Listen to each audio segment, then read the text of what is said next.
L'Association bénévole de l'île d'Orléans, plus dynamique que jamais.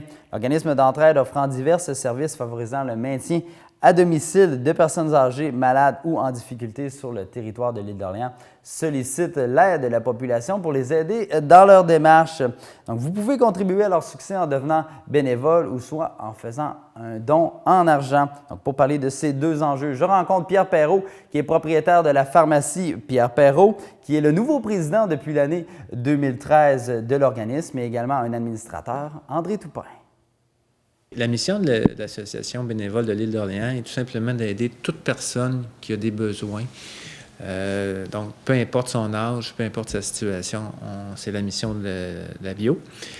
Notamment dans les besoins de transport. Si des gens ont des soins à recevoir, par exemple, des soins de radiothérapie à l'Hôtel-Dieu de Québec, la popote roulante, des gens qui sont dans le besoin, qui n'ont pas de repas chaud à la maison, on leur offre cette possibilité-là. Et l'accompagnement répit, notamment pour les aidants naturels qui, des fois, sont un petit peu à bout de souffle. Alors, il y a d'autres services aussi, mais je dirais que ce sont les principaux services. C'est un organisme qui a une grande importance sur l'île d'Orléans. Absolument. Les gens, dans les faits, qui vivent des moments qu'on pourrait qualifier de plus difficiles, bien, de plus en plus ont besoin, outre leur entourage immédiat, leur famille, mais ils ont besoin d'un organisme communautaire qui vienne les aider, soit assurer un transport vers des centres hospitaliers ou des rendez-vous médicaux, ou soit recevoir un repas chaud le midi. Ils ne sont plus capables de cuisiner. Donc, c'est bien important et je dirais même que c'est un organisme qui est de plus en plus reconnu. Hein, on a fait cette année, c'est une année importante. On en parlera tantôt au niveau du financement, au niveau du recrutement. Donc, c'est bien que cet organisme-là soit connu aussi et reconnu et apprécié. Parlons-en dès maintenant. Vous organisez pour la toute première fois une campagne de financement. Pourquoi vous avez décidé de faire ça? Bien, en fait, c'est que les besoins sont de plus en plus grandissants. Donc, évidemment, on ne peut pas fonctionner sans financement et la bio fonctionne avec un budget d'environ 40 000 $, ce qui est quand même très, très modeste pour un organisme qui a des locaux, qui a des gens, une permanence, si on veut. Donc, on répond aux besoins de la population et ces besoins-là sont plus nombreux. Donc, découle la demande de financement qu'on a émise. Qu'est-ce que vous voulez faire avec cet argent-là? J'imagine que c'est pour bonifier les services déjà en place ou pour en ajouter?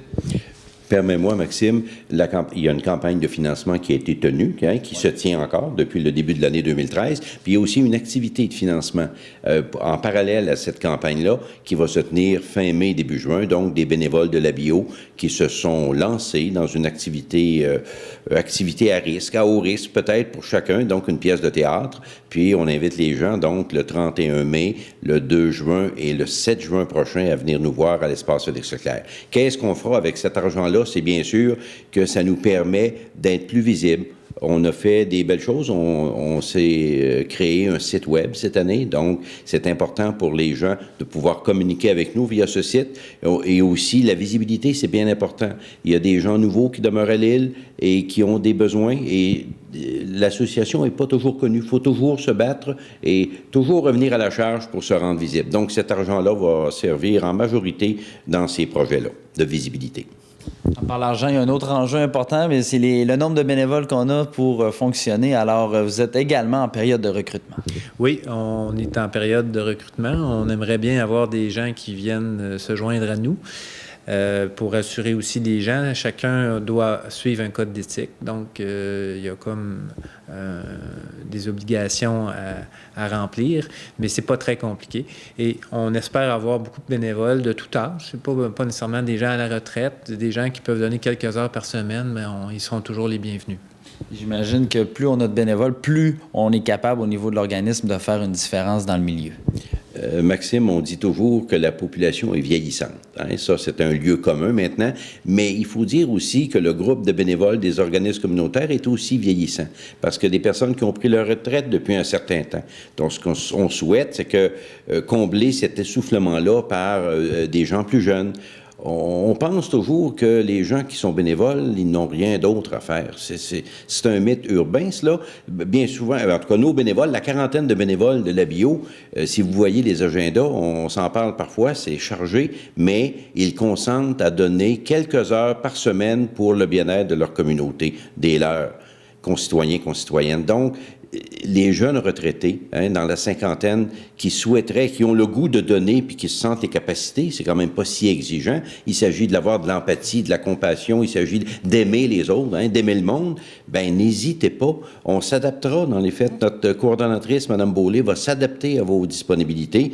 Puis, vous pouvez nous donner quelques heures et ça peut faire bien la différence. Donc, notre campagne, notre plan de recrutement que l'on fait en collaboration avec le Centre d'action bénévole de Québec, ben dans les faits, est basé là-dessus, sur les plus jeunes.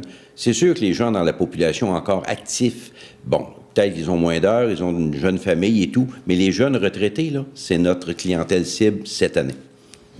Alors, on peut vous supporter bénévolement ou faire un don en argent. Alors, comment on fait pour vous joindre? Bien, il y a deux façons. Le numéro de téléphone de la bio, le 828-1586. Le site Internet, c'est ABIOrléans, ABIORLEANS.ca. Donc, de cette façon-là, vous avez les coordonnées de la bio. Et vous allez voir aussi, dans certains endroits stratégiques à l'île d'Orléans, vous allez voir des kiosques qui vont expliquer la mission de la bio et qui vont servir justement à recruter des gens. Alors, merci, messieurs. Merci Maxime.